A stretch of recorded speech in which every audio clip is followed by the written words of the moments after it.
బలహీన వర్గాల హక్కుల సాధనకై బలహీన వర్గాల ఆకాంక్షలను నెరవేర్చుకోవాలని చెప్పని రాజ్యాంగం ఇచ్చినటువంటి ఓటు ద్వారా రాజకీయ పార్టీలకు కనిపిపోయే విధంగా కూడా కార్యక్రమాలు చేపట్టాలని చెప్పని హైదరాబాద్ నగరంలోని ధర్నా చౌక్లో నిర్వహిస్తున్నటువంటి ధర్మ పోరాట దీక్ష సభాధ్యక్షులు తెలంగాణ రాష్ట్ర బీసీజేఏసీ అధ్యక్షులు గౌరవనీయులు జాల శ్రీనివాస్ గౌడ్ గారు, ఇంతకు పూర్వం మాట్లాడినటువంటి గౌరవ మాజీ గవర్నర్ కేంద్ర మాజీ మంత్రివర్యులు తత్తన్న గారు, మాజీ మంత్రివర్యులు సోదరులు శ్రీనివాస్ గౌడ్ గారు, కార్యక్రమ కో-కన్వీనర్ గౌరవనీయులు కృష్ణ గారు, ఆశన్న గారు, ఎర్ర సత్యనారాయణ గారు, కనకాల శ్యామ్ గారు, కుల్కచెర్ల శ్రీనివాస్ ముదిరాజ్ గారు, కట్కం నరసింహరావు గారు, గణేష్ చారి గారు, రామకృష్ణ గారు, నందగోపాల్ గారు, వివిధ కుల సంఘాల అధ్యక్షులు, ప్రొఫెసర్లు, ప్రజా సంఘాల అధ్యక్షులు, మహిళా విద్యార్థి సంఘాల నాయకులు, 136 కులాల సంఘాల అధ్యక్ష కార్యదర్శి కూడా వేదిక పైనటువంటి దీక్షలో పాల్గొన్న మిత్రులందరికీ హృదయపూర్వక నమస్కారాలు. ధర్మ పోరాట దీక్ష అనుకున్న లక్ష్యం నెరవేరాలని చెప్పని ఆ దిశలో పయనిస్తున్నటువంటి మీ అడుగులు కేంద్ర రాష్ట్ర ప్రభుత్వాలు కనువిప్పయ్యే విధంగా 9th షెడ్యూల్లో చేర్చే విధంగా ఈ 40% రిజర్వేషన్ సాధిస్తారనే ఒక విశ్వాసాన్ని నమ్మకాన్ని మనస్ఫూర్తిగా తెలియజేస్తూ ఈ వేదిక ద్వారా అనేకమైన పెద్దల అనుభవకులు కూడా మాటల విషయాలన్నింటినీ కూడా ఏకీభవిస్తూ ఈ సమాజంలో జిస్కా లాటి ఉస్కా బైన్స్ అనేది నగ్న సత్యం. అవునా కాదా? మరి సపోర్ట్ కొట్టలేదా? ఆ విధంగా ఉన్నటువంటి దాన్ని మీరు అన్ని విధాలుగా ముందు తీసుకెళ్లడంలో కొన్ని ఉదాహరణలు మీకు చెప్పదలుచుకున్నా. స్వాతంత్రం వచ్చిన తర్వాత కరీంనగర్ లోకసభకు ఏ రాజకీయ పార్టీ కూడా బీసీలకు అవకాశం కల్పించలే.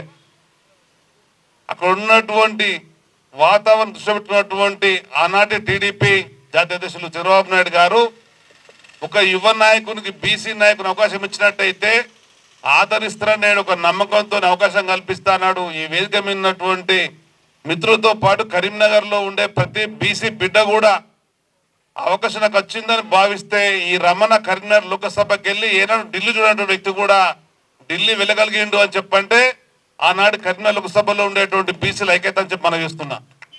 అంటే రాజకీయ పార్టీలే కానీ ప్రభుత్వాలే కానీ కాశ్మీర్కి వెళ్ళి కన్యాకుమారికి ఉన్నటువంటిది కూడా ఎవరైనా కానీ అధికారం రావాలనుకుంటారు, ఎన్నిక కావాలనుకుంటారు.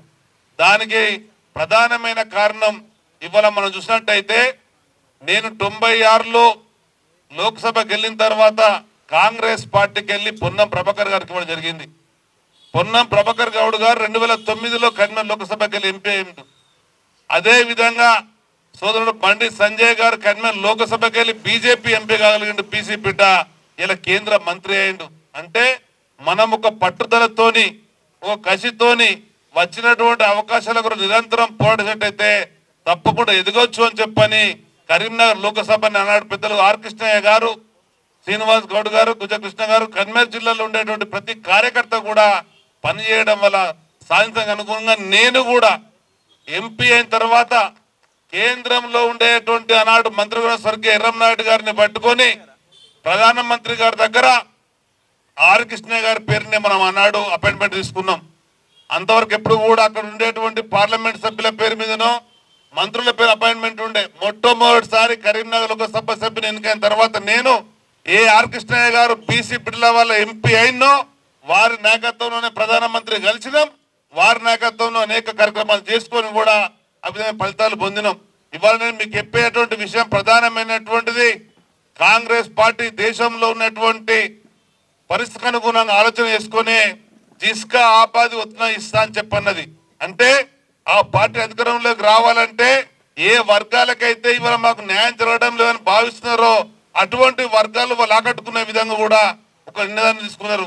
ఏది ఏమైనా కానీ ఏ రాజకీయ పార్టీని కానీ తీసుకున్నప్పుడు దానివల్ల వాస్తవంగా జరిగేటువంటిది ఏంటిదని చెప్పని గమనించుకొని ఏ రాజకీయ పార్టీలు అయితే ఉంటారో ఇవాళ దత్తన్న గారు కానీ బండి సంజయ్ గారే గాని, అరవింద్ గారే గాని, ఈటల రాజేంద్ర గారు గాని ఏ విధంగా బీజేపీలో ఎదుగుతున్నటువంటి నాయకత్వం ఉన్నదో, అదేవిధంగా కాంగ్రెస్ పార్టీలో ఉన్నదో, అదే విధంగా టిఆర్ఎస్ లో ఉన్నదో, వివిధ రాజకీయ పార్టీలు ఉండేటువంటి వాళ్ళు ఆ పార్టీ సిద్ధాంతాలకు కానీ ఆ నాయకుల ఆశయాలకు అనుగుణంగా ముందుకెళ్ళే అవసరం ఉంది. కానీ దానికి అనుగుణంగా బీసీల అంశం వచ్చినప్పుడు రాజకీయ పార్టీ పక్కన పెట్టాలి, బీసీ జెండా ఎత్తుకోవాలి, అప్పుడే న్యాయం జరుగుతుందని చెప్పని మీకు మనవి చేస్తున్నా.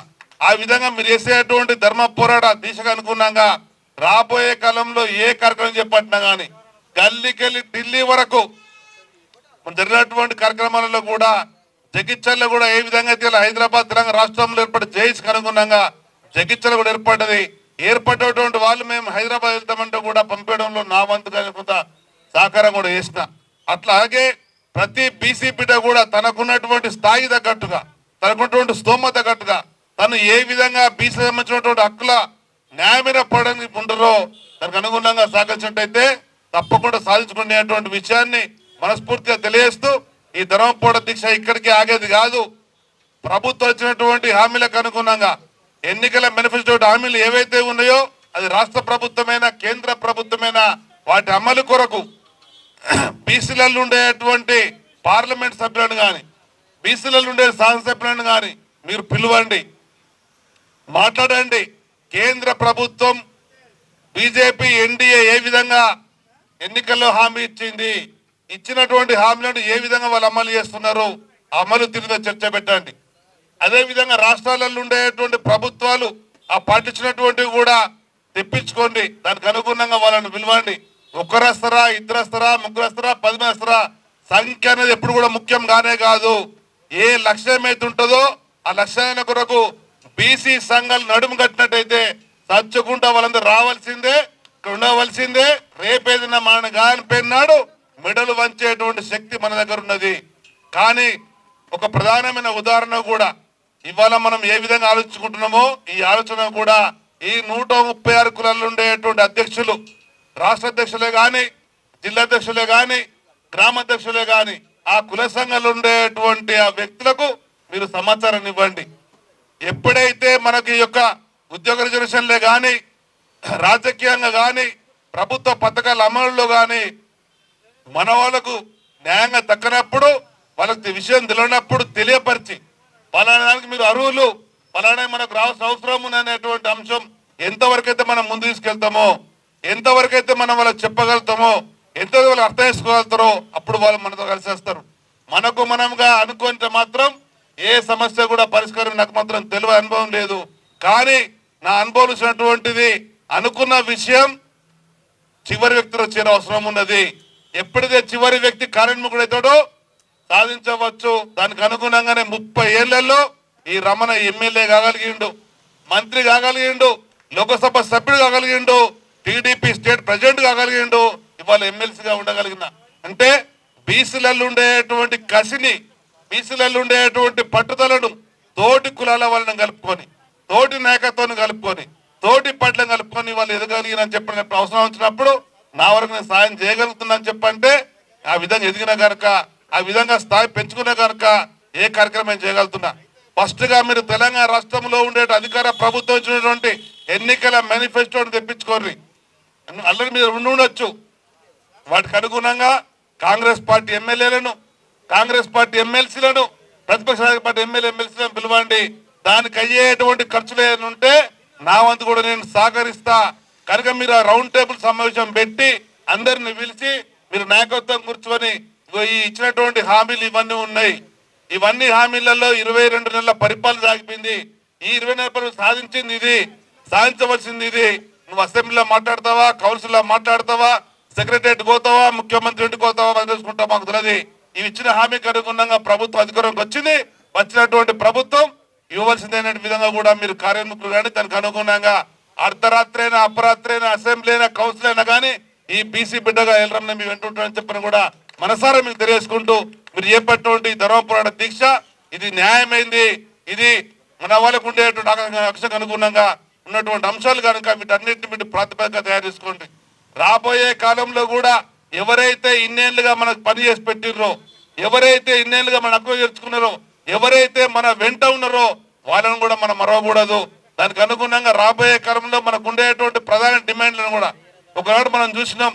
రాజకీయంగా తెలంగాణ రాష్ట్రంలో బీసీలకు అవకాశం రావాలని ఆనాడు తెలుగుదేశం పార్టీ ఒక నిర్ణయం చేసుకున్నది. పెద్దలు ఆర్ కృష్ణయ్య గారిని ముఖ్యమంత్రి అనేటువంటి ప్రకటన చేసి కూడా ముందుకెళ్ళినటువంటి పని. కానీ బలహీన వర్గాల ఆలోచన లేకుండే, ఓటర్లలో ఆలోచన లేకుండే, ఓటర్లలో మనం తీసుకెళ్ళలేదు కనుక మనం రీచ్ కాలేకపోయినాం. ఒకవేళ ఓటర్లో తీసుకెళ్ళినట్టయితే మనం బీసీ బిడ్డగా ఆర్ కృష్ణయ్య గారిని ముఖ్యమంత్రి అనేటువంటి తప్పన మనకు వచ్చినట్టయితే తప్పకుండా సాధించుకునేటువంటి వారం. ఎప్పుడైతే మనం ఆ విధంగా ఆ కార్యక్రమానికి కార్యముఖం అవుతామో ఆ లోపల వాళ్ళ కోరిక రగిలించగలుగుతామో, కసి పెంచగలుగుతామో, ఆ కసి కోరిక ఉన్ననాడు సాధిస్తామనేటువంటి విషయాన్ని కూడా మనస్ఫూర్తి తెలియజేస్తూ ఈ రోజు తీసేస్తున్న ప్రతి ఒక్కరిని మనస్ఫూర్తిగా అభినందిస్తూ నాకు సొంత పని కనుక వెళ్ళే విధంగా కూడా అవకాశం అని చెప్పని కోరుకుంటూ జై బీసీ, జై జై బీసీ, బీసీల నాయకత్వం, బీసీల నాయకత్వం.